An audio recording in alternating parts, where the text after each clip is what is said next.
ఇడ్లీ కోసం కొంచెం పెసరపప్పు తీసుకున్నాము. అది కొంచెంసేపు నానబెట్టుకోవాలి. పెట్టి ఆయిల్ వేసి నానబెట్టిన పెసరపప్పు ఇందులో వేసేసాము. పెసరపప్పు ఇందులో అన్నంలోనే డైరెక్ట్ వేసేసాము. దాంతోపాటు ఉడుకుతుంది. గింజలు ఇవి వేగాక పెసరపప్పు ఇట్లా వేసుకున్నాం కదా, ఉడకబెట్టుకోవాలి. అన్నంలోనే ఉడుకుతుంది. డైరెక్ట్గా కొద్దిసేపు నాననివ్వాలి. కొంచెం పసుపు, మిరపకాయలు వేసుకున్నాం. 2-3 మిరపకాయలు. ఇది కొంచెం వేగాక జింజర్ గార్లిక్ పేస్ట్, అల్లం వెల్లుల్లి పేస్ట్, కొంచెం బిర్యానీ మసాలా అది కూడా వేసి వేగిన తర్వాత ఇది కొంచెం వేగనివ్వాలి. కొంచెం వేగాక కొంచెం అల్లం, స్పైసీనెస్ కొరకు అల్లం, వేగడానికి ఉప్పు వేసి తొందరగా వేగుతుంది. 2 టమాటాలను కట్ చేసుకొని వేసుకోవాలి. టమాటా ముక్కలు వేసుకున్నాక కొంచెం ఉడకనిచ్చేదాకా మగ్గాక వాటర్ పోసుకోవాలి.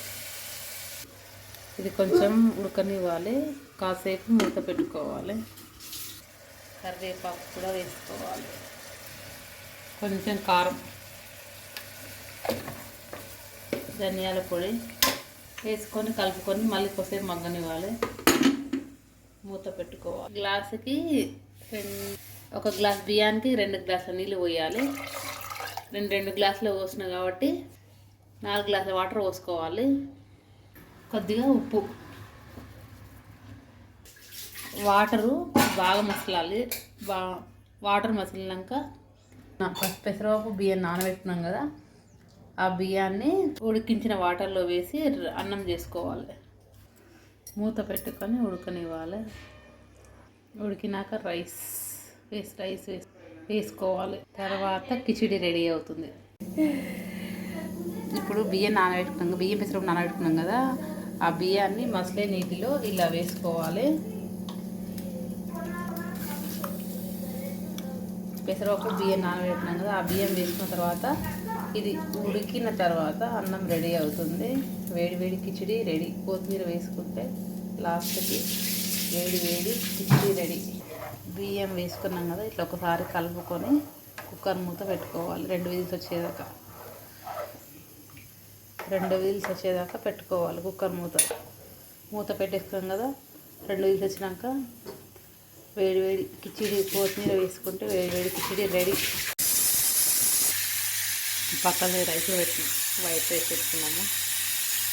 కుక్కర్లో వండుకొని ఈ కుక్కర్లోనే మోకాళ్ళ నొప్పులకు మంచి.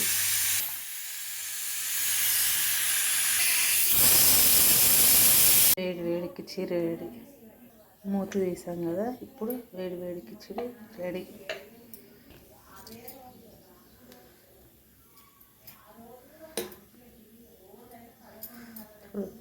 వేడి కిచిడి రెడీ అయింది.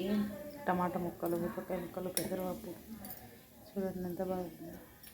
ఎమ్మి పెసరపప్పు కిచిడి రెడీ.